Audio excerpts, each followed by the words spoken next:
Hi, I'm Willis Sparks with Eurasia Live. 5 minutes ago, I was wearing a beautiful, comfortable fleece, but Ian Bremmer didn't think it was fashionable, so I had to take it off. Now I'm really cold. So, Ian, what is the first tough foreign policy decision the new president will have to make?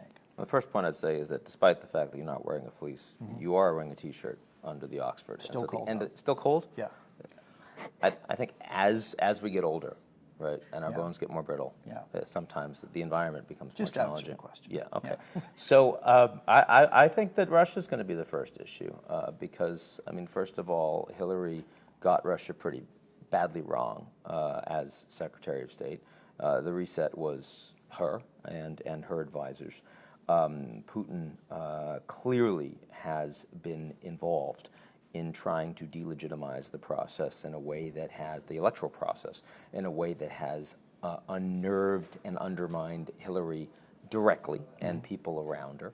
You know, you've got people like John Podesta running our campaign that are incredibly angry at the Russian government themselves. And so she's going to want to show that there's a new sheriff in town almost immediately. It's going to be challenging to figure out what exactly that means. Obviously, my follow-up is, what are her available options, credibly speaking? Well, there are lots. What can she do? There are lots of things she can do. It's not clear how many of them she wants to do. I mean, if the United States wishes to engage in cyber brinksmanship against the Russians, U.S. has greater capacity than anybody else out there. What I think is really interesting is that over the long term, everything about Russia's position is tenuous. Energy exploitation from the revolution is over 10, 15 years, not just in the U.S., it's Argentina, it's Eastern Europe, it's China. The big thing that Russia does is going to be problematic. What about energy? What about defense sales?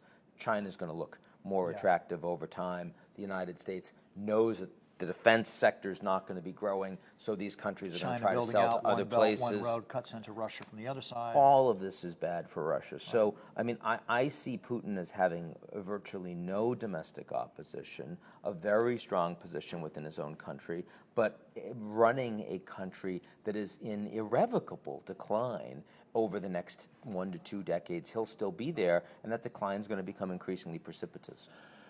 Yeah. I'm Willis Sparks for Eurasia Live, and I'm cold. Maybe I'm just cold natured, but I'm going to put my fleece back on. Okay, that's good.